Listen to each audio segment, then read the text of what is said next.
Hello दोस्तों, स्वागत है आपका मिश्रा जी क्लासेस में। मैं हूं आदिल अंसारी। तो आज मैं आपके लिए फिजिक्स का दूसरा चैप्टर सदिश एवं अदिश राशियाँ लेकर आया हूं। तो चलिए दूसरे चैप्टर के पहले टॉपिक की तरफ आते हैं। तो सबसे पहला टॉपिक है अदिश राशियाँ। अदिश राशियाँ क्या होती है दोस्तों कि वे राशियाँ जिनके पास परिमाण तो होता है लेकिन दिशा नहीं होती।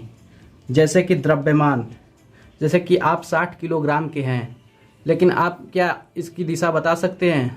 नहीं, क्योंकि आप द्रव्यमान के साथ दिशा को जोड़ ही नहीं सकते। तो इस तरीके से ये अदिश राशियाँ हो गई। वैसे ही कार्य, ऊर्जा, ताप, घनत्व, तो इन सभी अदिश राशियों को आपको याद करना चाहिए क्योंकि ये एग्जाम में पूछे जाते हैं। अब वैसे चलते हैं कि सदिश राशियाँ क्या होती है। तो सदिश राशियाँ वे राशियाँ होती है जिनके पास परिमाण के साथ साथ दिशा भी होना आवश्यक है। जैसे कि मैं आपको बोल दूं कि दरवाजे को बंद करो 5 न्यूटन का बल लगाकर, तो आपको यह बात बुरी लग जाएगी क्योंकि 5 न्यूटन का बल किधर लगाना है ये जरूर बताना चाहिए, नहीं तो दरवाज़ा बंद ही नहीं होगा। तो आपको क्लियर हो गया होगा कि सदिश राशियाँ क्या होती है। तो ऐसी राशियाँ जिनके साथ दिशा भी हो और परिमाण भी हो। तो जैसे आ जाएंगे आप विस्थापन देख लेंगे और वेग देख लेंगे और त्वरण। तो इन सब राशियों के लिए दिशा बहुत ज़रूरी है दोस्तों। तो आपको समझ में आ गया होगा। अब चलते हैं सदिश का निरूपण कैसे करते हैं। तो सदिश का निरूपण करने के लिए दोस्तों आप देख सकते हैं कि एक तीर बनाया हुआ है मैंने। तो इस तीर में जो ये लंबाई है यहाँ तक की, ये इस सदिश का परिमाण को प्रदर्शित करता है और ये जो तीर है ये इसकी दिशा को बताता है। और सदिश को आप ऐसे भी प्रदर्शित करते हैं जैसे कि आप कोई सदिश ए लिख लेते हैं और उसकी दिशा बतानी रहती है, तो आप जिस दिशा में तीर की निशान करते हैं तो उस दिशा में उसकी दिशा पता चल जाती है। तो अब आते हैं शून्य सदिश। शून्य सदिश क्या होता है दोस्तों कि ऐसी सदिश जिसका परिमाण शून्य हो, यानी कि जिसका अंकिक मान शून्य हो। तो आप इसका परिमाण निकाल कर देख सकते हैं, अगर 0 के बराबर होगा तो ऐसे सदिशों को शून्य सदिश कहा जाता है। एकांक सदिश क्या होता है दोस्तों कि ऐसे सदिश जिनका अंकिक मान यानी कि परिमाण 1 हो, तो ऐसे सदिश को एकांक सदिश कहा जाता है। किसी भी सदिश का अगर एकांक सदिश निकालना हो तो उस सदिश में उस सदिश के परिमाण का भाग दीजिए, यानी कि सबसे पहले आप उसका परिमाण निकालिए, फिर उस सदिश के परिमाण में उस सदिश के परिमाण से उसमें भाग दे दीजिए।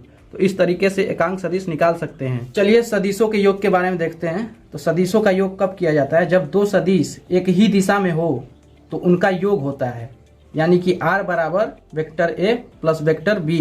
यानी कि आप देख सकते हैं कि दो सदिश a और b अगर एक ही दिशा में है तो इनको जोड़ा जा सकता है। अगर दो सदिश एक ही क्रिया रेखा में लेकिन विपरीत दिशाओं में हो तो इनको घटाया जाएगा।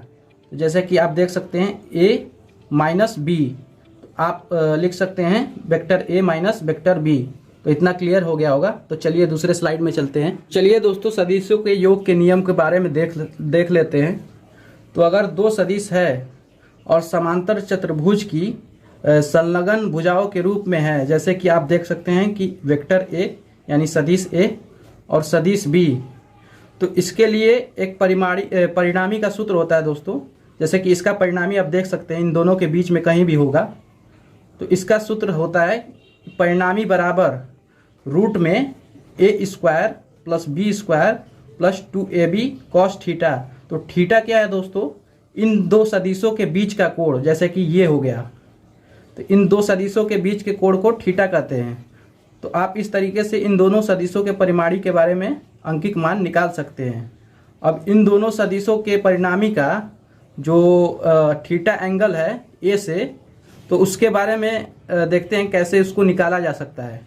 तो आप निकालेंगे कि tan अल्फ़ा, इसके लिए सूत्र है tan अल्फ़ा बराबर b साइन थीटा, यानी कि ये वाला सदिश b साइन थीटा बटा में a plus b cos theta.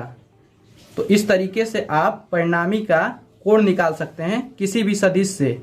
अगर आपको b से निकालना है कोण, जैसा कि मैंने a से निकाला है, तो आप b से भी निकाल सकते हैं। इसके लिए आपको क्या करना पड़ेगा कि b की जगह पर a लिख दीजिएगा, a साइन थीटा, और a की जगह पर b plus a cos theta. तो इस तरीके से आप tan बीटा निकाल सकते हैं, यानी बीटा क्या है? सदिश b से परिणामी का कोण। तो आइए सदिशों के महत्तम और न्यूनतम के बारे में कुछ अध्ययन कर लेते हैं। तो दो सदिश महत्तम कब होंगे, यानी कि दो सदिश महत्तम तब होंगे दोस्तों जब एक दूसरे से जुड़ रहे हों। तो कब जुड़ेंगे दोस्तों, जब दोनों एक ही दिशा में हो, यानी कि इनके बीच का कोण होता है 0, क्योंकि ये एक ही दिशा में होता है। तो आपको क्वेश्चन आ जाएगा परीक्षा में, तो दो सदिश अगर महत्तम है तो उनके बीच का कोण बताइए, तो आप 0 डिग्री बता सकते हैं। अब दो सदिश न्यूनतम कब होते हैं, यानी उनका योग न्यूनतम कब होता है, कि जब दोनों एक दूसरे के विपरीत हो। तो इस दिशा में क्या होता है दोस्तों कि एक दूसरे में से घटाया जाता है, जैसे कि r बराबर a माइनस बी। तो आप देख सकते हैं इन दोनों सदिशों के बीच का कोण जो है वो 180 अंश है। तो आप बता सकते हैं कि दो सदिश न्यूनतम तब होंगे जब उनके बीच का कोण 180 अंश होगा। चलिए दोस्तों सदिशों के वियोजन के बारे में देखते हैं।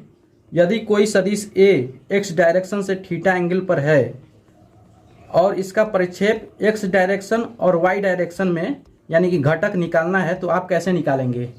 तो जिस भी दिशा से आपका कोण बनाए सदिश, तो उस दिशा में क्या लिख दीजिएगा, a cos थीटा, यानी कि इस सदिश का मान a है और इस दिशा में अगर मांग रहा है और इसी दिशा से कोण बना रहा है तो आपको क्या लिखना है, a cos थीटा। और अगर y डायरेक्शन में प्रक्षेप पूछ रहा है, यानी कि घटक, तो आप क्या करिएगा, a sin थीटा। अगर इस दिशा से अगर बनाता कोण तो आप क्या लिख देते, ए वाई डायरेक्शन में, यानी कि वाई डायरेक्शन में क्या हो जाता, a cos थीटा। और फिर x डायरेक्शन में क्या हो जाता, अगर y डायरेक्शन से कोण बनाता तो ए एक्स बराबर a sin थीटा। तो आपको इतना क्लियर हो गया होगा। तो आज के लिए इतना ही, और अगले लेक्चर में आपको मैं क्वेश्चन करवाऊंगा, तो ज़रूर से ज़रूर क्वेश्चन को प्रैक्टिस कीजिए। और आज के लिए मैंने इतना ही सेशन रखा था। तो अगर आपको वीडियो अच्छा लगा हो तो वीडियो को लाइक करिए, चैनल को सब्सक्राइब करिए और ज़्यादा से ज़्यादा दोस्तों में अपने शेयर कीजिए, ताकि वो भी आकर अपनी तैयारी कर सके। धन्यवाद।